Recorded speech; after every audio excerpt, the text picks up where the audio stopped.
I think that's, for both of us, I think that we figured out what we wanted to be doing in college because we had the chance to work in an environment that was like based around what we wanted to learn.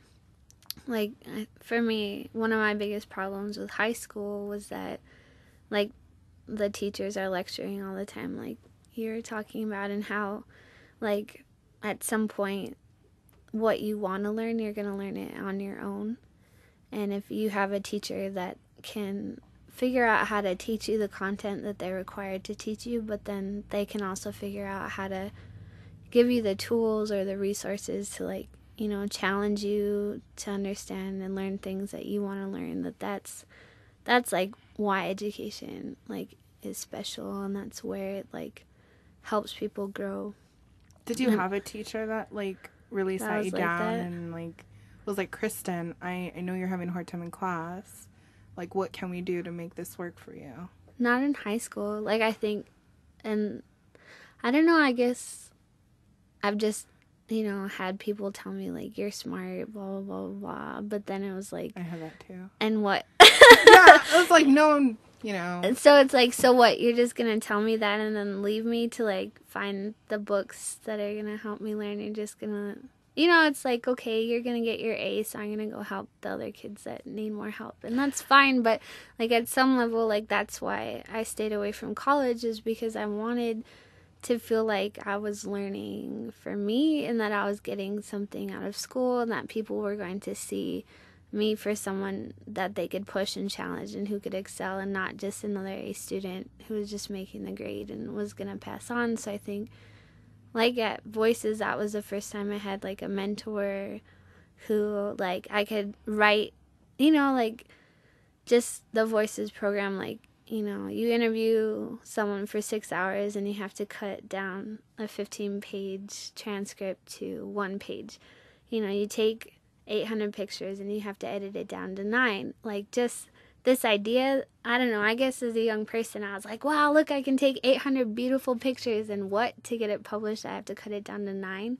Like, you have to gain a skill set that you don't have. You have to learn how to edit. You have to learn how to structure a story, and those are skills that I hadn't learned in high school. So to be challenged to gain that skill set and then to practice it enough to get published, like for me, that was the first time I felt like someone was seriously challenging me, and like the product that I would produce I could be really proud of. For the first time I could have something that I felt like could like make me stand out from other people. And I think that that was where, you know, I like learned to like education again.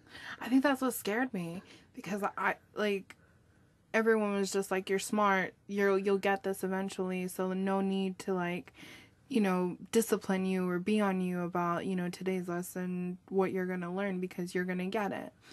And then a lot of times I got held back in the sense where, because I caught on too early, I was taught to be quiet, to give everyone else a chance. But what really ended up happening was that I wasn't given a chance. Like, my chance was stifled, you know. And so, like, I remember going into that work environment and being scared, you know, mindless, because that was when, you know, people were nurturing to my education, and that, you know, I didn't have anybody to look over my work. I didn't have anybody to tell me like, no, this is wrong, or you can make this better by it, because everyone already trusted the fact that I knew what to do. And when that was challenged, is, you know, like, people were looking at me critically, that scared me, you know. And now going into college, like, I look forward to that. Yeah. Because that's how I know that I'm going to grow, you know.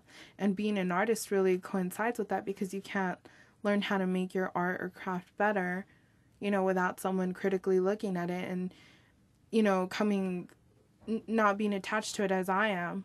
You know, like, education for me was so personal, and, you know, nobody took the chance to just like look at it critically, like look at the way I was growing critically and be like, this is what you need to do to get better. Like, they just expected that I would catch on. Right. Why do you think that was? I think that I was like, I mean, I think I mentioned it before, that I was always the odd one out. I always went against the grain. And so, because I caught on too early, because I was Well, always what a does that different mean one. though? Do you think it's because your teachers just had like too many students because they were at a school that was underfunded? I think their attention needed to be to the kids um that weren't focused to learn. You know, for me, I was there for school to learn. I wanted to learn everything that I could learn, even the things I wasn't supposed to learn that were, for the older kids or the advanced classes. Like, I would take it upon myself to, figure it out and find things for me because no one else was giving me that information. No one else was helping me out. And, like, I feel like, that's what stifled me, that no one challenged me because they figured that I eventually would.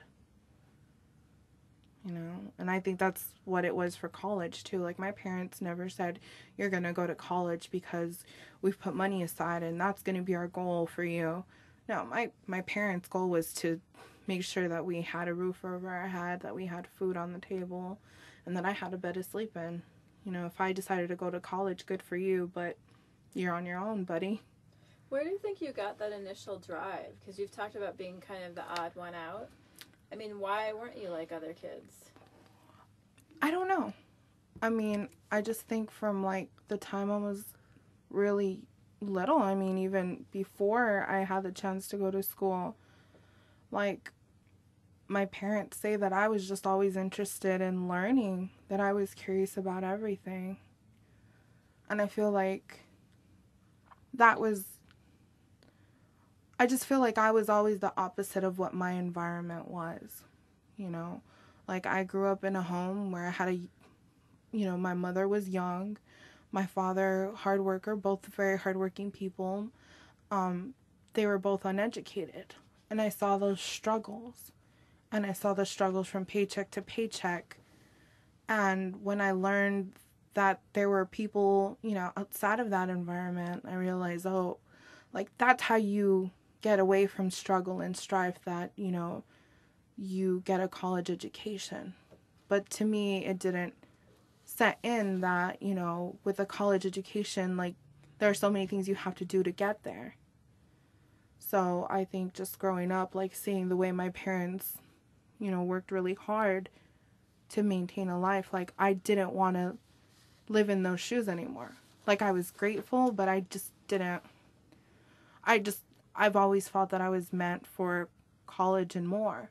Like, I could educate other people, that I could help people out. Like, I feel like that's where, I was meant to be. I just didn't understand how hard and who has a bigger chance to get into college and who doesn't.